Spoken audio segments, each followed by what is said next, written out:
maior história de detetives no universo. A caçada à vida alienígena. Milhões de pessoas no mundo inteiro informaram todos os tipos de encontros estranhos com seres de outros planetas. Mas qual é a base científica para essas alegações? Qual a verdadeira probabilidade de um contato com alienígenas inteligentes? Tarde da noite, um investigador descobre arquivos secretos científicos. É uma cena imaginária. Mas se tais arquivos realmente existem, o que poderiam conter? Os cientistas dizem que a vida alienígena é impossível, que alienígenas pertencem à ficção científica, não à ciência do fato. Porém, por que os cientistas pensam desta forma? E no futuro, poderiam mudar de ideia?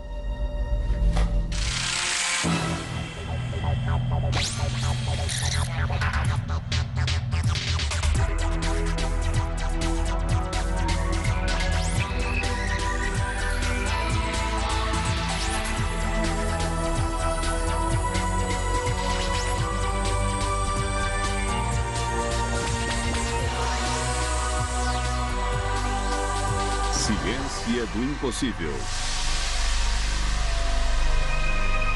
Alienígenas. Onde estão? Versão brasileira. Herbert Richards. Imagine a cena em algum momento em um futuro próximo. Um sinal é detectado no espaço sideral, aparentemente de uma fonte alienígena. Uma sequência de números em código binário puro. Porém, isso é tudo. Nada mais existe. O sinal gera mais perguntas do que respostas. É prova de uma vida alienígena? Que tipo de vida poderia ser? Como seria sua aparência e onde poderia ser encontrada? Imerso em teorias e contra-teorias, o governo precisa saber em que se baseia a comunidade científica. As autoridades governamentais colocam seus melhores agentes no caso. A investigação inclui o mundo da ciência e a ficção científica. Este programa é seu arquivo do caso.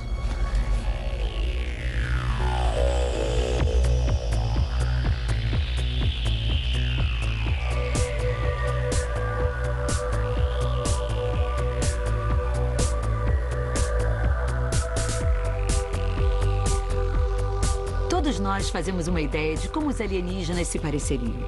Durante décadas foram desenhados em revistinhas, livros e televisão. Na verdade, os melhores alienígenas estão em Hollywood e muitos já se tornaram parte de nossa cultura.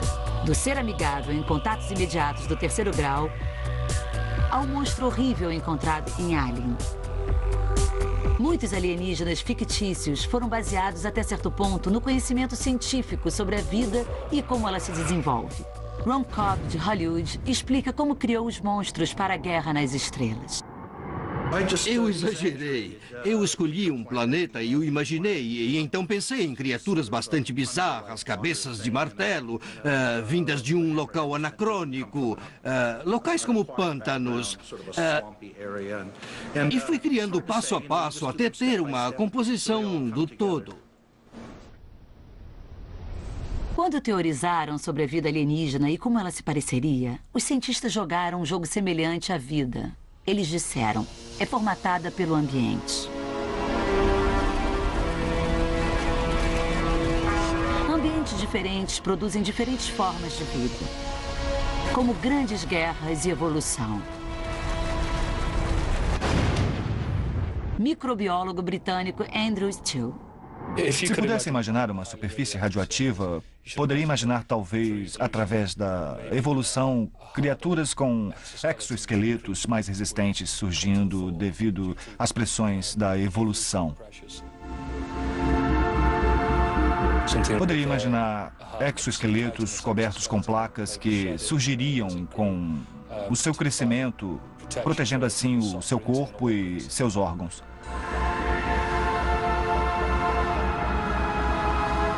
Vamos pensar em um tipo diferente de ambiente. Um planeta com um clima mais frio, uma atmosfera mais rarefeita e uma gravidade mais alta que poderia produzir uma criatura como esta.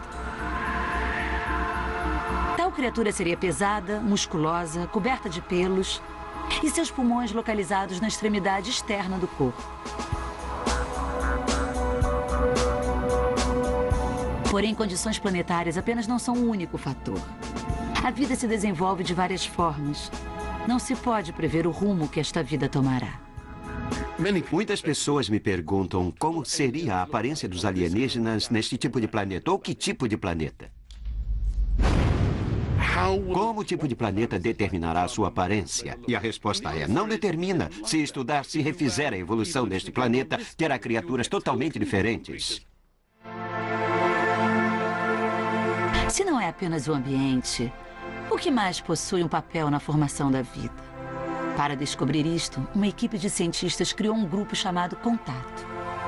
Construiu um modelo de computador de um planeta imaginário e chamou de Ipona. Ipona é o resultado dos testes de simulações que o Contato vem realizando há cerca de 15 anos.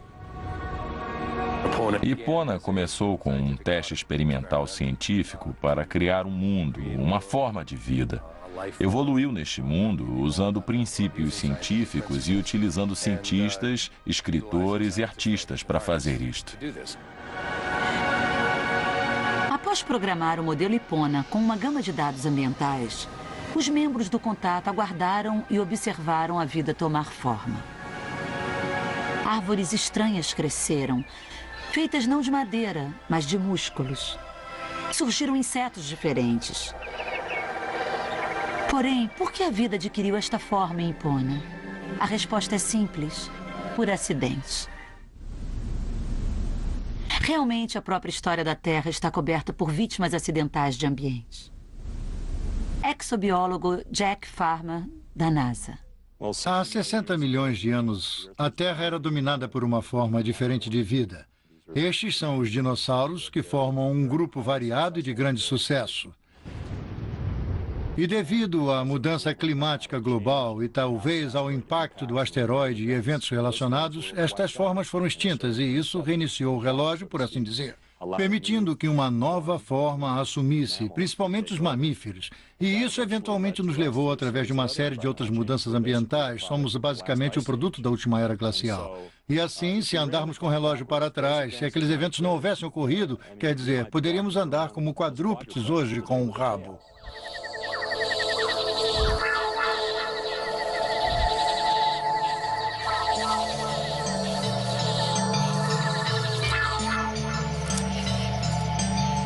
Na Terra, a vida pode ser encontrada em uma ampla gama de formas diferentes.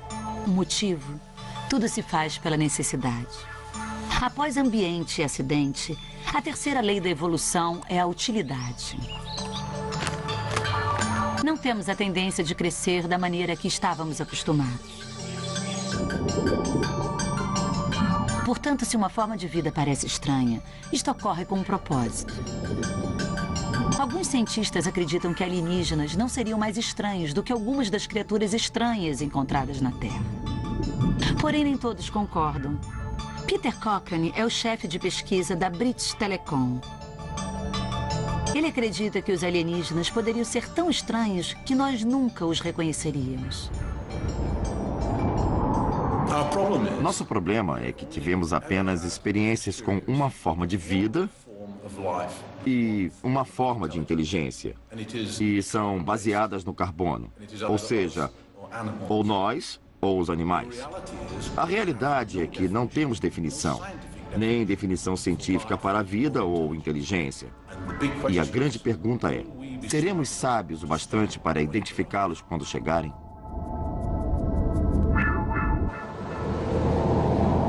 E há outro problema. Uma raça avançada de alienígenas poderia desenvolver todos os meios para alterar seu corpo à vontade. Isso quer dizer que, para eles, as leis da evolução podem nem mesmo se aplicar. Assim que seres inteligentes, cientes, capazes de desenvolver suas tecnologias surgirem na evolução, então as regras da evolução alteram-se. Vemos o que são os humanos hoje. Não estamos sujeitos às mesmas regras dos animais e das plantas e que existem em nosso ambiente. Criamos nossas próprias regras. Acho que os alienígenas que encontrarmos provavelmente estarão dominando sua própria evolução. Terão se reprojetado biologicamente e terão acrescentado todos os tipos de coisas. Meus óculos são o primeiro passo para o homem biônico. Porém, se um alienígena pudesse escolher sua aparência, como ela seria? Novamente, Hollywood teve várias ideias. O projetista de efeitos especiais, Paul Franklin, descreve seu trabalho para o filme Invasão da Terra. Começamos a observar imagens do mundo natural da natureza. Coisas como criaturas do mar, embriões, insetos. E começamos a pensar sobre a ideia de uma criatura do mar. Alguma coisa que poderia nadar pelo espaço. Isto veio da ideia de que aquelas criaturas que foram projetadas, como estamos começando a manipular os genômios das plantas e bactérias e coisas, estas criaturas avançaram para um estágio onde reconstruíram-se totalmente e modelaram-se na imagem que queriam para fazer o que queriam fazer. Fazia sentido que uma criatura que veio de uma civilização fantasticamente avançada iria então, na verdade, recriar sua própria biologia e trabalharia com sua própria forma física, na mesma maneira em que poderíamos trabalhar com materiais de construção e eletrônica e engenharia, essas coisas.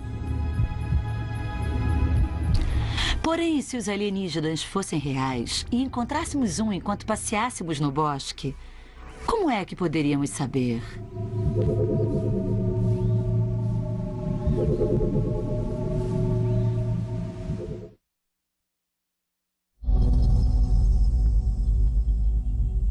Desde o início dos tempos, a humanidade tem olhado para os céus para tentar resolver o mistério fundamental. A vida na Terra é a única vida que existe? Agora, com as sondas espaciais e radiotelescópios, escaneiam o universo em um esforço contínuo para transformar as perguntas em respostas. O firmamento é tão vasto que deve certamente possuir outras vidas em algum lugar. Mas há alguma prova científica de seres extraterrestres? E se existir, onde estão? Se realmente recebemos um sinal de uma fonte não identificada no espaço, quantos outros novos vizinhos poderíamos esperar encontrar? Só um ou milhares? O imenso tamanho do espaço nos faz sentir solitários. Se a distância da Terra para o Sol fosse de apenas 1 polegada, então a próxima estrela estaria a 6 quilômetros de distância. Porém, embora as distâncias sejam imensas, o universo é bastante povoado. É composto de bilhões de sistemas estelares chamados galáxias. Cada galáxia possui bilhões de estrelas, mais do que poderíamos contar durante toda a nossa vida. E cada estrela é um sol.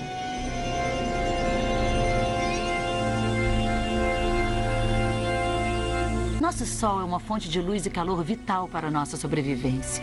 Portanto, com bilhões de outros sóis, poderia a vida ser abundante? Quais são os ingredientes para a vida no cosmos? Bom, em primeiro lugar, precisamos de um Sol como o nosso. Não grande demais, porque queimaria rápido demais. O tempo de vida seria curto demais. E não tão pequeno, porque não haveria luz visível suficiente. Portanto, quer dizer que das bilhões de estrelas na galáxia, cerca de 1 em 200 seriam apropriadas.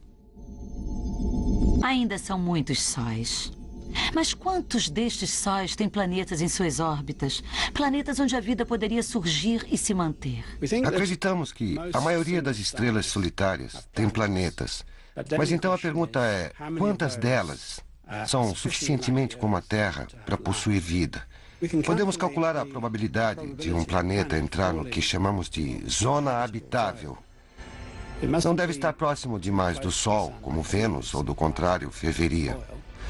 E não deveria estar longe demais do Sol, como Marte, ou se congelaria. Então, reunindo tudo isto, a chance de uma estrela ser como o Sol e ter um planeta à sua volta, como a Terra, seria de 1 em 10 mil. Isso significa que existe um sistema assim para cerca de cada 100 anos-luz pela galáxia. Considerando o tamanho do universo, as chances são muito boas. No entanto, é apenas matemática, o que pode significar que temos companhia alienígena. Há uma outra razão também: química. Os blocos químicos básicos de construção que compõem a vida na Terra também são encontrados no universo. O astrofísico Paul Davies. Vemos os mesmos elementos em todo o universo, não só na rocha da Lua, por exemplo, e na superfície de Marte, mas também no Sol, em outras estrelas e, na verdade, em outras galáxias. Podemos captar a identificação distinta desses elementos diferentes na luz que emitem, no espectro das estrelas e galáxias distantes. É a mesma coisa em toda parte.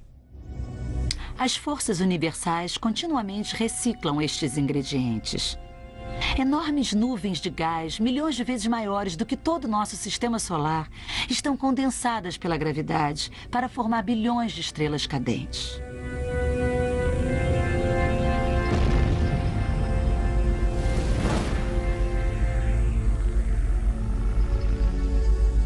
Então as estrelas morrem e transformam-se em cinzas, que por sua vez formam novas nuvens de gás, e assim recomeça novamente o processo.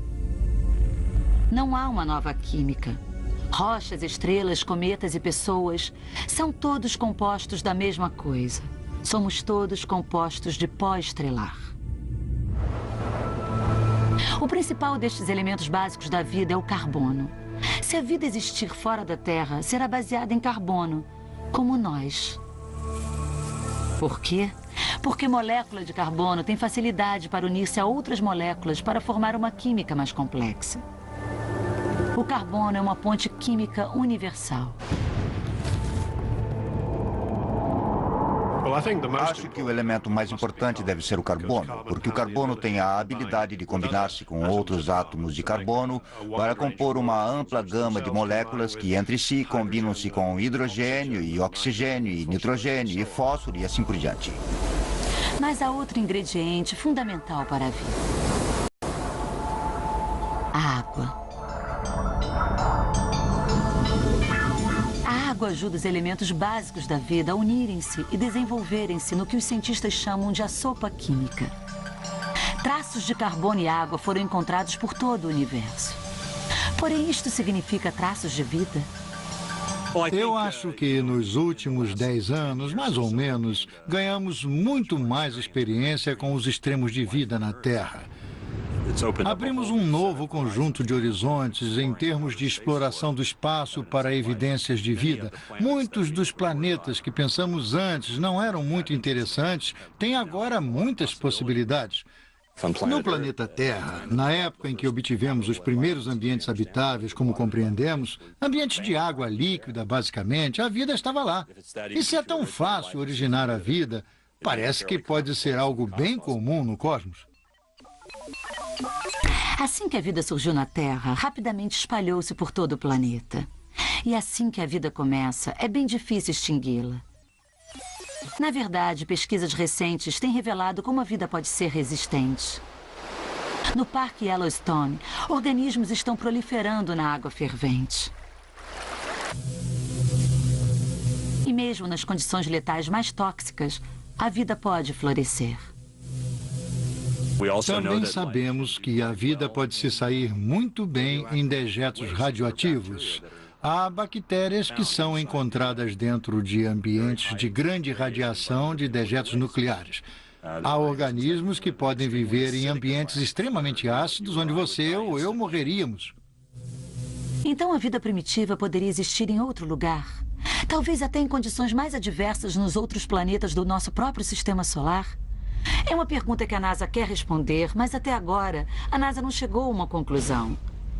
E isto apesar das descobertas da mais preciosa substância criadora da vida, água. Mesmo no nosso satélite mais próximo, a Lua, sondas localizaram milhões de litros de água. Isso significa uma chance de haver vida na Lua? Nossa descoberta da água na Lua é bastante animadora. Ninguém imaginaria que estava lá. Porém, não significa nada quanto à vida na própria Lua. Nunca houve água líquida na Lua, onde a vida poderia se desenvolver e evoluir. A crença geral é que, embora possa ter todos os tipos de reações químicas interessantes ocorrendo na rocha sólida e até no gelo sólido, não pode chegar muito longe até a evolução da vida se não tiver líquidos lá, para que as criaturas se organizem, para criar membranas de células para interagir, devorar uma a outra e poderá obter um pouco de química, mas não vida interessante. Porém, a água na Lua tem seu uso. Em bases e observatórios, pode sustentar um homem em sua busca contínua por vida extraterrestre, uma tarefa monstruosa, para se dizer o mínimo. Ora, se não na Lua, então onde mais? Em Vênus, a água ferveu e evaporou.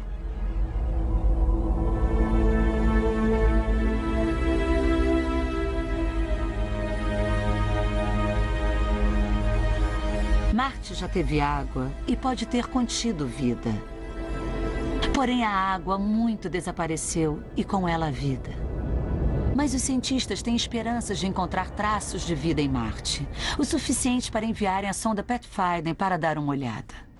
A evidência é que o clima de Marte poderia ter sustentado a vida bem no início do seu ciclo. E se essa vida ainda existe lá, se a evidência dela ainda está lá, isto está aberto a debates. Meu palpite é que tenha existido, e eu espero que ainda exista. Mas mesmo se a Pathfinder encontrar evidências de vida no planeta vermelho, a vida que encontrar pode não ser de origem marciana. Se há vida em Marte, então meu palpite é que veio da Terra. Sabemos que, de tempos em tempos, a Terra e Marte foram atingidos por um asteroide ou um cometa com força suficiente para lançar materiais no espaço. E as rochas lançadas da Terra dessa maneira levaram micro-organismos para Marte e poderiam colonizá-lo e vice-versa. Então, acho que Marte e Terra se intercontaminaram. Então, simplesmente encontrar vida em Marte não é suficiente para provar que ocorreu 2 vezes no Sistema Solar. Se a evidência de Marte permanece não conclusiva, há um outro lugar no Sistema Solar que oferece esperança de vida. Na pequena lua do distante Júpiter, Europa, há uma chance de haver uma grande massa de água líquida sob a superfície. E onde há água líquida, pode haver vida. Novamente, a pesquisa da NASA revela fatos extraordinários. Exobiólogo Jack Farmer. É incrível o que descobrimos. Parece que a Europa tem um manto gelado na parte externa. Poderia ter um oceano sob a superfície. Esta crosta gelada tem se movido como placas no mar Ártico e, se preferir, durante a separação da primavera. E quando ocorre esta separação, a água sobe entre elas e congela-se novamente. Essa água provavelmente nunca teve qualquer contato com a superfície, nem acréscimo de orgânicos, mas provavelmente há algum tipo de fonte de energia lá embaixo, geotérmico ou de marés, que permite que a água líquida exista. E sempre que tem água líquida e a mistura certa de químicos, pode ter vida. Então por que não a Europa? Teoricamente, alguma forma de vida poderia existir em outro lugar, mesmo em nosso próprio sistema solar. E há muitos outros sistemas planetários onde a vida poderia florescer também. Mas há um problema. Só porque há um planeta apropriado, com a sopa química certa, não significa que a vida automaticamente se seguirá. Biólogo Jerry Joyce. Mesmo se imaginarmos que o ambiente foi muito generoso para a possibilidade de vida, e mesmo se imaginar a mais suculenta das sopas pré-bióticas, a mais encorpada mistura que puder imaginar, isto torna inevitável que a vida surgiria? E eu acho, de um ponto de vista científico, que não está claro. Não está claro como são difíceis os passos detalhados ao longo do caminho da não-vida para a vida.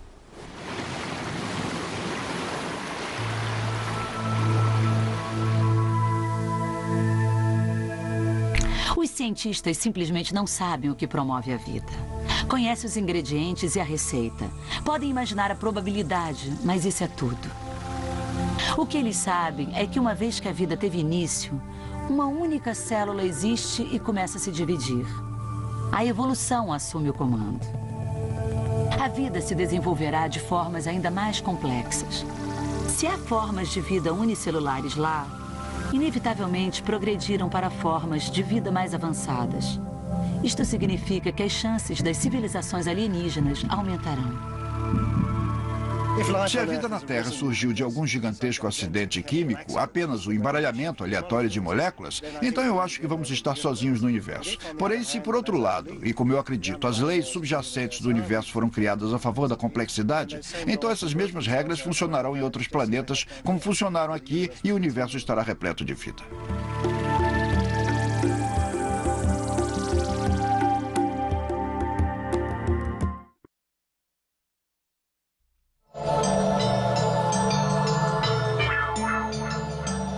A vida orgânica primitiva poderia existir por todo o universo. Poderia estar até mais próxima do que pensamos inicialmente dentro de nossa própria galáxia. Porém, mesmo se assim fosse, nós como humanos ainda nos sentiríamos sozinhos. O motivo?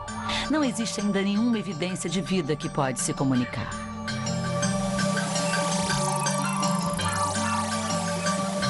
A chave para fazer contato é tecnologia para enviar e receber sinais. E a tecnologia depende da inteligência. A vida na Terra é altamente inteligente. Olhe só para as formigas trabalhando juntas. São tão unidas que chega a ser inacreditável.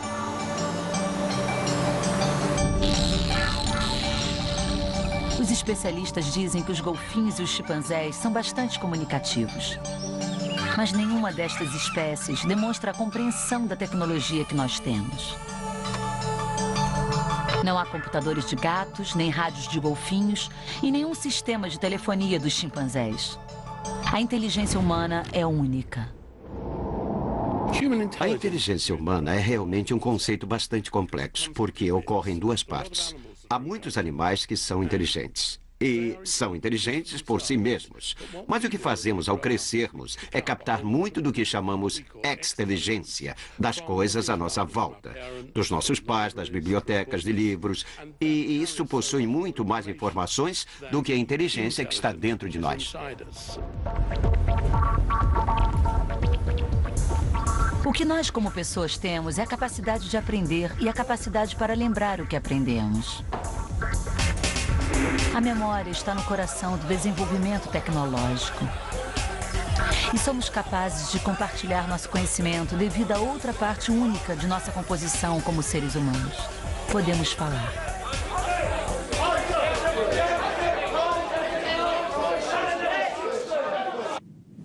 Contatos imediatos do terceiro grau.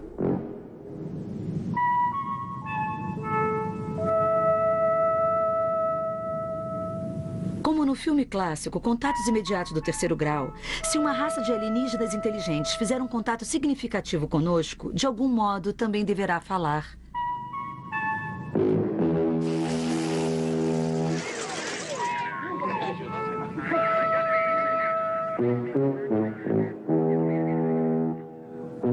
Deverá fazer sinais por som ou visão que estejam de acordo com uma estrutura predisposta. 16 colcheias, depois pausa. Ela soa 4 colcheias, um grupo de 5 colcheias, um grupo de 4 semicolcheias. Novamente, Hollywood acertou.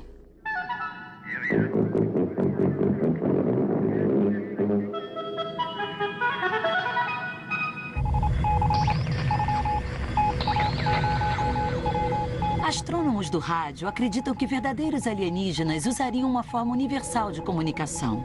Não a fala, não a música, mas uma forma de matemática. Chama-se código binário. 2 dígitos, 0 e 1, pontos e traços, piscando em uma variedade infinita de combinações. O desafio é encontrar o padrão destas combinações. Supondo que captássemos uma frequência recorrente, uma sequência repetida que tivesse 77 pontos e traços de comprimento, isso seria tudo o que saberíamos sobre ela. Ora, poderia dizer que não é nada muito especial, mas na verdade, qualquer matemático que olhasse para o número 77 rapidamente diria: bom, não é um número comum, só pode obter 77 multiplicando 7 por 11. Não há outra maneira de se construir 77. E isso poderia sugerir uma mensagem bidimensional, algo que tivesse um tipo de 7 filas de 11 colunas, ou 11 filas de 7 colunas. O sinal então seria transformado em uma grade, com os zeros ou traços ou quadrados em branco e os uns ou pontos como pretos. De seu lado a imagem surge aleatória, mas vire do outro lado e logo surge uma imagem. A matemática tem suas limitações. Afinal, uma imagem de um homem só se parece com um homem se você já viu um antes. Então podemos esperar mais do que trocar equações com alienígenas? O astrofísico Paul Davies acha que não. O problema vai ser quando confrontado com a noção de inteligências que estão bem à nossa frente, incomparavelmente à nossa frente, saber se teremos alguma coisa a dizer uma para outra, se compartilharemos de suposições e conceitos sobre o mundo à nossa volta. O chefe da pesquisa da British Telecom, Peter Cochrane, acha que é uma barreira que presumimos que os alienígenas podem superar. Eu acho que pertence à forma de vida mais inteligente determinar se deseja se comunicar com outras formas de vida. Desde que estejamos conscientes da coexistência, então, esta é a escolha. Quem é mais inteligente? Quem escolhe se comunicar? Se Peter Cochrane estiver certo, então formas de vida menos avançadas estariam silenciosas. Se fossem inteligentes, então estariam chamando. Por que não houve contato? Nenhum sinal de um planeta distante.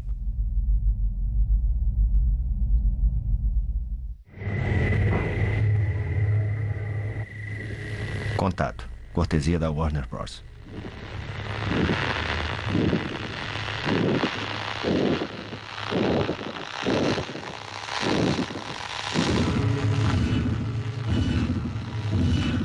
No filme Contato, uma cientista passa anos em uma busca inútil para provar a vida alienígena. E então, um dia, sua busca é recompensada. O contato é estabelecido.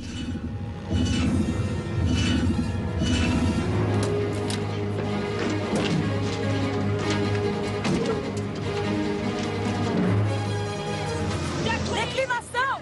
Mais 36 graus! 46 minutos! Nosso sistema está nominal.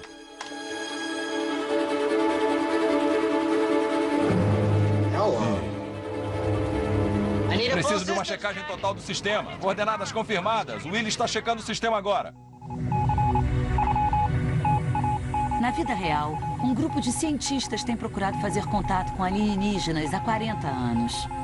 O nome do grupo, SETI, Pesquisa para Inteligência Extraterrestre. Usando radiotelescópios em todo o mundo, os cientistas de SETI escutam os ruídos nos rádios emitidos pelo universo. Sua meta é encontrar um padrão de sinais de origem inteligente. O que estamos fazendo em SETI é, na verdade, bastante simples. Estamos apenas tentando procurar alguma evidência de que há outros seres inteligentes na galáxia. E fazemos isso tentando escutar o tráfego pelo rádio.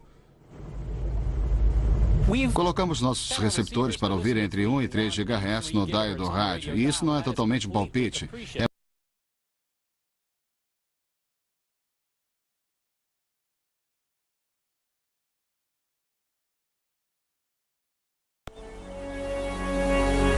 Ondas de rádio viajam à velocidade da luz. E a luz é o que há de mais rápido no universo. Porém, mesmo assim, para que as ondas de rádio cruzem de um lado ao outro da galáxia, poderiam levar centenas de milhares de anos. Portanto, se vamos falar com os alienígenas, terão que ser chamadas locais. Longa distância não servirá. Astrônomo de rádio Ian Morrison. Estamos apenas observando partes relativamente próximas da nossa galáxia. Se dissesse que a galáxia era do tamanho dos Estados Unidos ou da Europa, só teríamos a chance de procurar um lugar talvez dentro de 10 milhas ou 15 a 20 quilômetros. Assim, alguém lá fora precisaria estar realmente bem próximo de nós para que nós o detectássemos.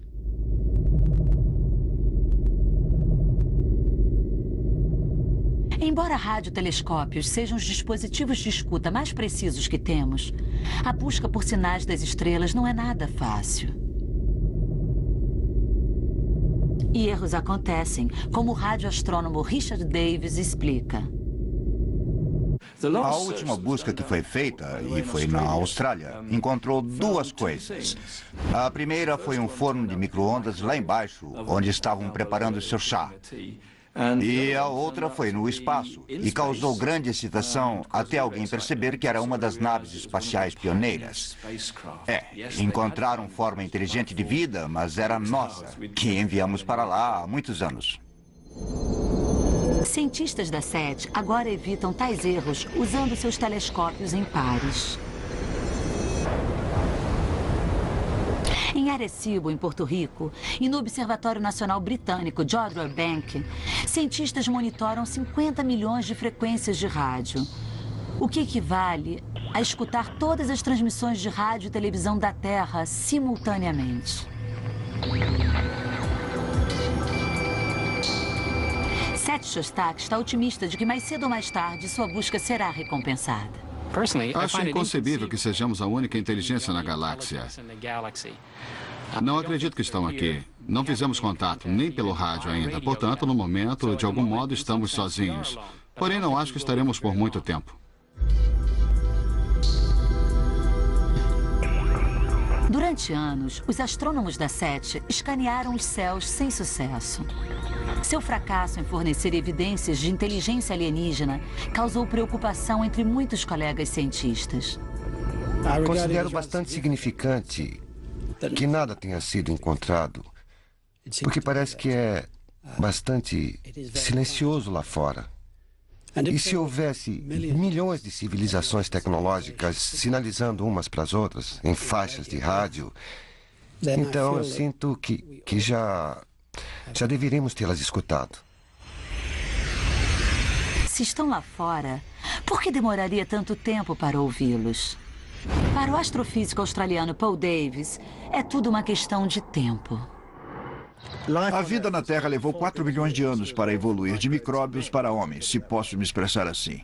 Ora, mesmo se a vida começou em outro planeta exatamente ao mesmo tempo que teve início na Terra, o que é bem improvável, as chances de todos esses pequenos acidentes evolucionários ocorrerem na mesma sequência, durante o mesmo tempo, para que a vida inteligente surja nesses planetas nesse momento, é infinitesimal. Então, ou estarão bem à nossa frente ou bem atrás de nós. Se não estão atrás de nós, nunca vamos saber que estão lá. Parece mais provável, então, que qualquer tipo de sinal ou contato que tenhamos com inteligências alienígenas significa que eles estarão muito à nossa frente, talvez milhões ou bilhões de anos à nossa frente. O universo é tão vasto que mesmo se recebêssemos tal sinal, teria sido enviado há bilhões de anos. A vida na Terra pode ter tido companhia cósmica, mas agora já teria desaparecido. Portanto, a ausência de evidência é o melhor sinal que temos para a evidência de ausência.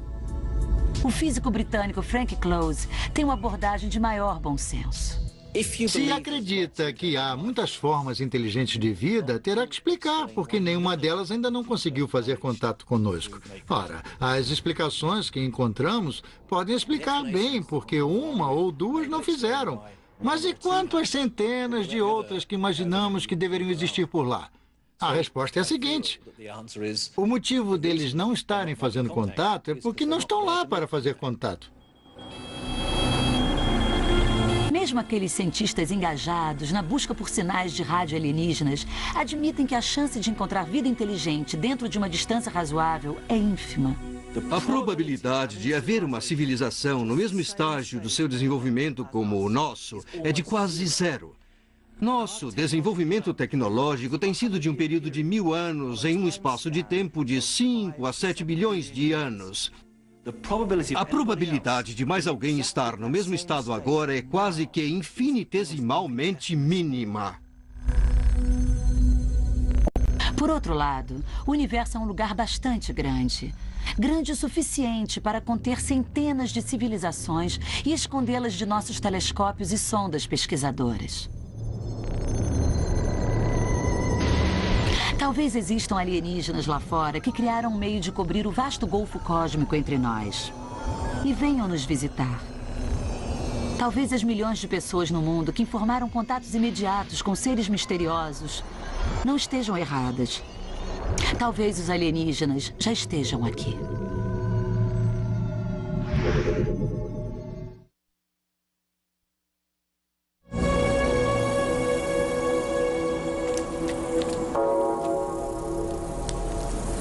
Em Rachel, Nevada, pessoas reúnem-se todas as noites em um lugar onde frequentemente OVNIs são vistos. Chamam de caixa de correio alienígena. Essa luz era como uma estrela, uma estrela muito brilhante. Joe Travis testemunha de um OVNI. No céu, pouco acima das montanhas. Abaixo do horizonte, na verdade. Parecia uma estrela bem brilhante, talvez como Vênus. Mas quando minha mulher apontou para ela, desapareceu. Só ela conseguiu ver e então pareceu que alguém tinha puxado uma cortina sobre ela. Pat Travis testemunha de um OVNI. A luz tinha mais ou menos esse tamanho. Iluminava uma boa parte da sala. O Joe e eu vimos. E conversamos sobre isso. Olhamos lá fora para ver se havia alguém lá fora e não havia ninguém. Então o Joe disse para se sentirem em casa, que sempre seriam bem-vindos aqui. Em Rachel, há sempre alguém com uma história a ser contada. Foi bem legal. Eram 2 anéis de luz que se mantinham juntos. Bill e Connie Hamilton, rede OVNIs mútua. Eles não se separaram. Ficavam um em cima do outro. Pareciam que foram inclinados, como se não fossem anéis perfeitos. Eram mais ovais, mas eu chamo de sinais de anéis, já tinha visto. Porque eram luzes redondas, sabe, com um centro escuro no meio e tinha uma pequena saliência na luz. Os dois tinham saliências no mesmo lugar e pulsavam para frente e para trás. Subiram umas 200 ou 300 jardas no ar, pulsando o tempo todo para trás e para frente. Acho que, no fundo, eu quero acreditar que são de outro lugar, que não são dessa forma de vida. Sobre OVNIs, a comunidade científica é virtualmente unânime. Acho ser improvável que haja um contato face a face entre formas de vida inteligentes. Eu não acho que pequenos homens verdes, ou seja lá como chamam, virão aqui em naves espaciais e sairão e nos enfrentarão fisicamente. Não acho que é um modo sensato de se comunicarem. As alegações de que nós, na Terra, estamos sendo visitados por naves do espaço, viajantes do espaço, ao meu ver, são bobagens. Acho que as visitas, se quiser, estão na mente de quem vê e não em termos de eventos reais físicos na Terra.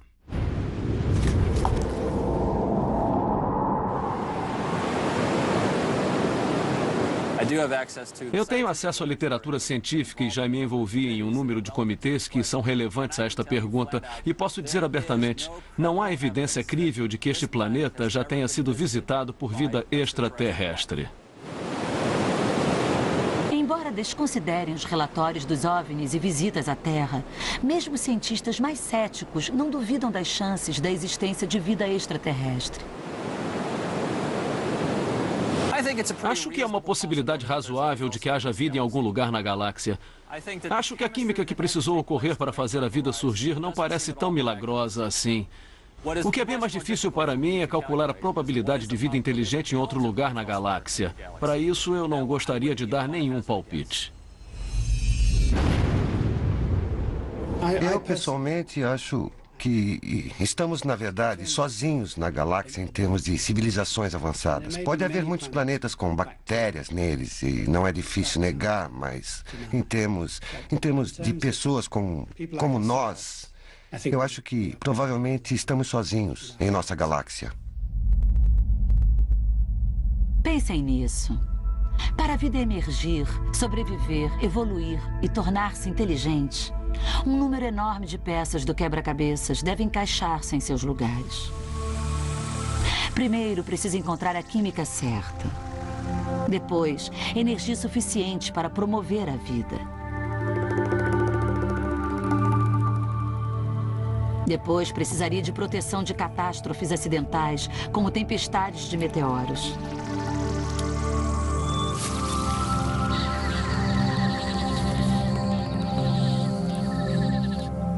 Finalmente, deveria esperar que, de algum modo, a evolução levasse a uma inteligência comunicativa.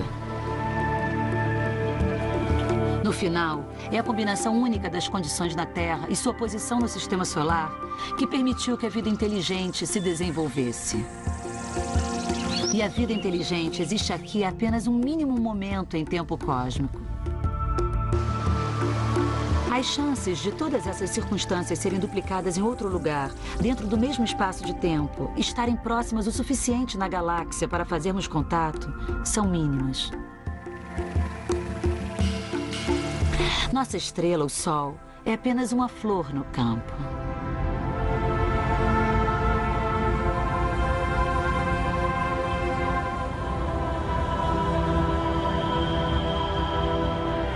Até agora, estamos sozinhos em nossa galáxia, possivelmente no universo.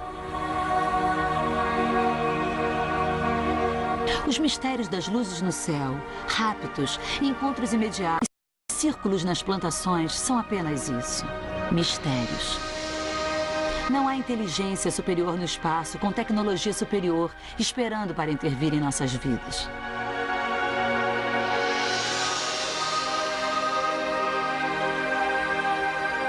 Mas é tão ruim ficarmos sozinhos. A ciência continua a descobrir as maravilhas do mundo natural aqui mesmo na Terra.